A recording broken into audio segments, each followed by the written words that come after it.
You're on West Bremer Radio. It's 8:30. Let's talk to Harold the H. He cock-a-doodle-doo. And he's going to tell us about some Ipswich history and the game of sport in 1865. Let's cross down live to a tree near you because he's got a koala above his head. Oh, okay. H, you there? Yes, I am, and I'm not near a tree. You're thinking of trees, paper, books. I'm near a library, of course, researching that story. Which library? The Kenmore Library today. It's a beautiful sunny day, but it's always good inside the library as well. Do people still go to the library a lot? Oh, there are more and more because there's digital resources there as well as the real books. But don't you still love turning the paper pages of a book? I do. I held the library. I held the library record at St Lawrence's. We used to sprint down the middle of the library, but unfortunately it stopped when one of our blokes was doing it, and the door at the end was the principal's reception area. And he I hate it when that's far. And everyone goes too far. He opened the door, and who's coming running at him? I can't remember. It might have been Billy Beggs. There he was, and we got into trouble. Anyhow, tell us about the travesty. Yes, so I'll take you back into the library under better terms. And this is from 1865, and it's about the life of Thomas Blythe Foden. Now, that was extremely varied, and maybe he's a little outspoken. Now, it was here in Ipswich that Foden created history with a controversy that rocked the colony. Now, Foden was born in England in 1833. He came to Queensland and became a gold miner, music hall entertainer, and the colony's best all-round cricketer.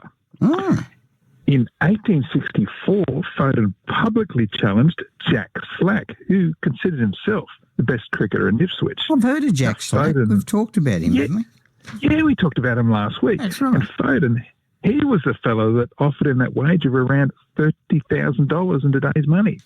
And, of course, Slack was a bit slack and never accepted the challenge. Now, Foden was so good, in fact, that he captained Ipswich and was the best player in its most famous victory. That was in 1864 when Ipswich played Brisbane.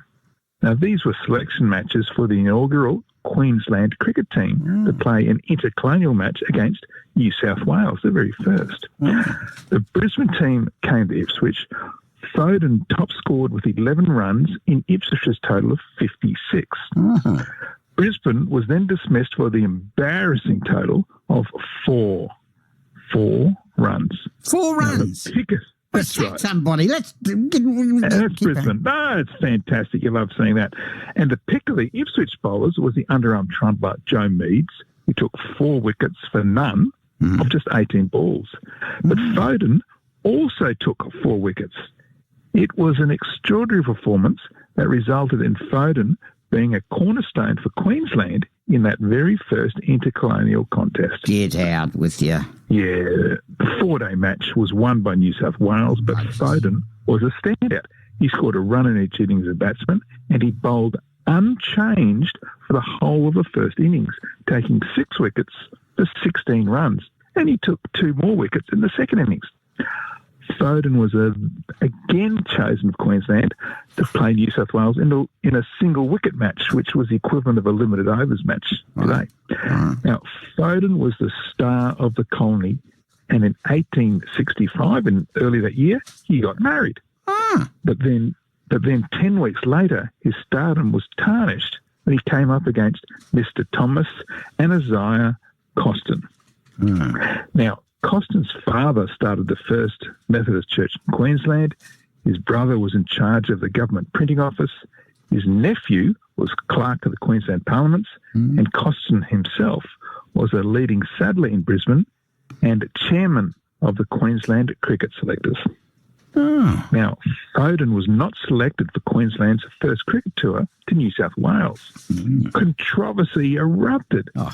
Now, Costin stated that Foden was left out for reasons other than his cricket abilities, but wouldn't elaborate. And he rejected all appeals for the non-selection to be overturned. Foden then went to stay in the City Hotel in Fort Jude Valley. Now, the City Hotel which was on the corner of Anne and Brunswick Streets opposite today's Royal George Hotel, it was really popular amongst the bullock drivers. And Foden worked there as conductor of the concert room. Now, 3 weeks after arriving, he was arrested for robbery. Now, the charges were dropped as soon as Foden appeared in court. The judge said that no stain should be on his character, but the damage was done. Now, gold had just been discovered at Crocodile Creek, west of Rockhampton, and that's where Foden went to escape the continuing public dishonour. Wow. Now, Foden became a favourite at the Cornstalk Music Theatre, which was the first theatre in Rockhampton, but tragedy refused to be far behind. You see, among Foden's children, one died at 3 years old, 2 of them at 7 months, others at 1 year, 3 months, 7 weeks, and 2 days. Wow. Now, only 4 lived to be at adulthood, and of those, one was crushed by a boulder, and another died from a heart attack in his gold mine. And the daughters, they both married at 16. One died shortly thereafter, and the other, her husband, was the first fatality at the Blair Athol Colliery. Wow. Anyway, in 1908, Foden passed away at the Springs outside of Claremont in central Queensland. He was 75. But it was the humiliation of missing colonial selection and trumped-up criminal charges that meant Ipswich lost its greatest cricket captain, which, of course, influenced sporting history here forevermore. Oh, unbelievable. Unbelievable. The That stories. selection snub. It was a snub that Brisbane just wouldn't select the best cricketer in Queensland in the Queensland cricket team, and he was from Ipswich. He was our captain. It was disgusting, really. Now, mate, you got a lot of these great stories. How do we, there's 290 about Ipswich, and about 600 short stories all up on my website. they're unbelievable, some of the where you drag them out from. And you think the stinking Ipswich City Council would get onto it and try to support you. We need to make a book. Oh, look, we did. There's like about 3 or 4 books in this, especially with this cricket history that goes right back to the beginning of the colony and the very first Queensland cricket team. Now, anyway, look, I'll post a story in the morning for you. Yeah. And you can find history out there on all the socials, on Instagram, Facebook, YouTube, or you can go direct to my website. It's historyouthere.com. Historyouthere.com. This man is a font, a want, a blunt, a sont of knowledge, whatever others. What do those other words mean? His name's Harold the H. Ark, ark, ark, ark, ark, ark. P. Cockadoodle-doo. And you'll hear him about this time each week here on West Bremer Radio. It's 8:21.